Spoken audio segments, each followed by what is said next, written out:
तो दोस्तों कोरमा और कढ़ाई की हो जाएगी छुट्टी जब बनाएंगे ये मजेदार रेसिपी जिसका ग्रेवी मसाला बहुत ही जबरदस्त बनता है।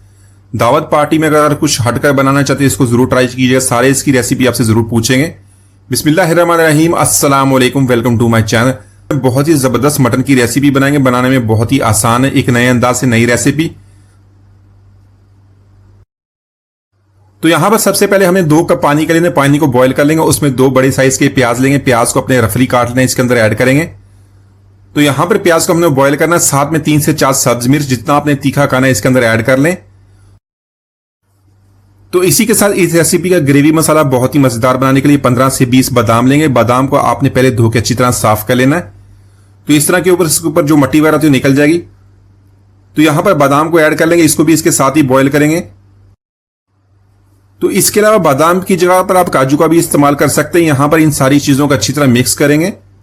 7 से 8 मिनट के इसी तरह इसको मीडियम टू लो फ्लेम पे हमने बॉईल कर लेना है। तो इसी तरह बॉईल करने से जो प्याज की मिठास खत्म हो जाती है, जो हमारा ग्रेवी मसाला बहुत ही जबरदस्त बनता है। तो दोस्तों आज की हमारी रेसिपी बहुत ही मजेदार बनने वाली है। वीडियो के अंत तक देखिएगा, लाइक और कमेंट जरूर कीजिएगा, चैनल को सब्सक्राइब कीजिएगा ताकि आने वाली तमाम वीडियो को मिलती रहे। तो यहां पर इसको 6 से 7 मिनट तक हमने बॉईल कर लिया। फ्लेम को ऑफ कर देंगे, इसको निकाल लेंगे, थोड़ा सा ये ठंडा हो जाए। तो यहां पर हमने मटन की मैरिनेशन कर लेंगे। 750 ग्राम मटन लिया, आप इसको बीफ या चिकन में भी बना सकते हैं, बहुत ही जबरदस्त टेस्ट बनेगा। 1 टेबलस्पून भर के लहसुन अदरक का पेस्ट ले लेंगे। इसी के साथ 3/4 कप हमने दही का लेना, दही अपने अच्छा वाला गाढ़े वाला लेना है। तो यहां पर कुछ मसालों का हमने फ्रेशली पीस लेना। 1 टेबलस्पून लेंगे धनिया पाउडर, इसको हमने फ्रेशली पीस लिया, इसका बहुत ही जबरदस्त तरह खुशबू आएगी। साथ में 1 टीस्पून हमने लिया अब जीरा, उसको भी पीस लिया, उसको फ्रेशली इस तरह पीस लें, वो इसके अंदर ऐड कर लेंगे। तो इस रेसिपी को तीखा बनाने के लिए हमने किसी भी किस्म की पिसी हुई लाल मिर्च या कुटी हुई लाल मिर्च का इस्तेमाल नहीं किया। इसमें सिर्फ सब्ज मिर्च का इस्तेमाल करेंगे और काली मिर्च का। तो अगर आपने जितना तीखा करना है इसको कम या ज्यादा कर सकते हैं। इसी के साथ 1 टीस्पून हमने काली मिर्च पिसी हुई ली है, इसको ज्यादा पाउडर इसका नहीं बनाएंगे, इसी तरह इसको ऐड कर लेंगे। इसको ताजा आपने पीस लेना है, इससे बहुत ही जबरदस्त खुशबू आएगी। इसको भी अपने टेस्ट के मुताबिक कम या ज्यादा कर सकते हैं, जितना आपने तीखा खाना है उसको उतना ऐड कर लें। साथ में 1 टीस्पून नमक का लेंगे, अपने टेस्ट के मुताबिक इसको भी कम या ज्यादा कर सकते हैं। तो यहां पर इन सारे मसालों को हमने बहुत ही अच्छी तरह मिक्स करना है ताकि सारे मसाले अच्छी तरह यकजान हो जाएं और इसके जो फ्लेवर्स हैं मटन के साथ अच्छी तरह मिक्स हो जाएं। अच्छी तरह मिक्स करने के बाद इसको 20 से 25 मिनट तक छोड़ देंगे। प्याज और सब्जी मिर्च को हमने बॉईल करने के बाद निकाल लिया था, साथ में जो बादाम थी उसका भी हमने छिलका उतार लिया। तो बॉईल होने के बाद इसका छिलका बहुत ही आसानी से उतर गया। तो यहां पर प्याज और जो सब्जी मिर्च वो भी ठंडी हो गई है, इसको एक मिक्सी में ऐड कर लेंगे। साथ में थोड़ा सा पानी ऐड करने के बाद इसका पेस्ट बना लेंगे।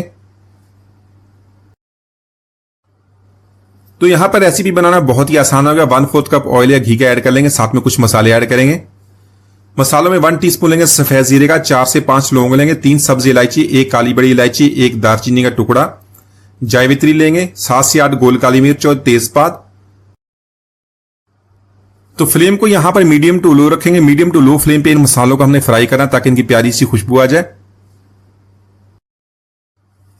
तो इसी के साथ मसालों का हमने फ्राई कर लिया। गोश्त की हमने मैरिनेशन कर ली थी, इसके अंदर ऐड कर लेंगे। फ्लेम को यहां पर हाई करेंगे, हाई फ्लेम पे इसको अच्छी तरह मिक्स करेंगे। 6 से 7 मिनट तक इसकी अच्छी तरह हमने भुनाई करनी है। साथ में जो मैरिनेशन वाला मसाला था वो भी इसके अंदर ऐड कर देंगे।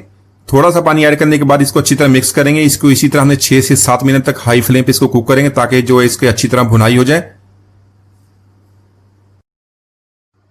तो यहां पर गोश्त को गलाने के लिए इसमें पानी ऐड कर लेंगे, इसको कवर करेंगे, कवर करके 40 से 50 मिनट तक इसको कुक करेंगे ताकि गोश्त हमारा गल जाए। तो आप इस रेसिपी को प्रेशर कुकर में भी बना सकते हैं, जिससे आप बहुत ही कम वक्त में बहुत ही आसानी से इसको बना सकते हैं। तो यहां पर गोश्त को हमने गला लिया था, इसमें मैंने थोड़ा सा पानी और भी ऐड किया था। यहां पर हमने इस गोश्त को गलाने के बाद फ्लेम को हाई कर देंगे। हाई फ्लेम पे इसका थोड़ा सा पानी को ड्राई करेंगे। तो इसी के साथ प्याज, सब्जी मिर्च और बादाम वाला जो हमने पेस्ट बनाया वो इसके अंदर ऐड कर देंगे। तो यहां पर इसको अच्छी तरह मिक्स करने के बाद 4 से 5 मिनट इसको कुक कर लेना। जो प्याज और सब्जी मिर्च जो हमने पहले बॉईल किया था अच्छी तरह ये कुक हो गया था। तो यहां पर गोश्त के साथ अच्छी तरह मिक्स करने के बाद इसको हमने इसकी भुनाई करनी है ताकि अच्छा सा टेस्ट बन जाए। तो यहां पर मसाले ने ऑयल को छोड़ दिया। 1 टीस्पून गरम मसाला पाउडर ऐड कर लेंगे, साथ में बरी कटी सब्जी मिर्च और बरी कटा सब्ज धनिया, तो इन चीजों को अच्छी तरह मिक्स कर लेंगे। इसको मजीद 1 से 2 मिनट तक इसकी इस तरह कुक कर लेंगे। तो इसी तरह ग्रेवी मसाला आप कम या ज्यादा कर सकते हैं। अगर आपने ज्यादा करना है तो थोड़ा सा गर्म पानी ऐड करें, मजीद 2 से 3 मिनट इसको कुक कर लेंगे। तो माशाल्लाह बहुत ही मजेदार मुगलाई मटर मुमताज ने बहुत ही आसानी से बना लिया। एक दफा जरूर ट्राई कीजिएगा। उम्मीद है आज की रेसिपी पसंद आई। मिलते हैं, इजाजत दीजिए, अल्लाह हाफिज।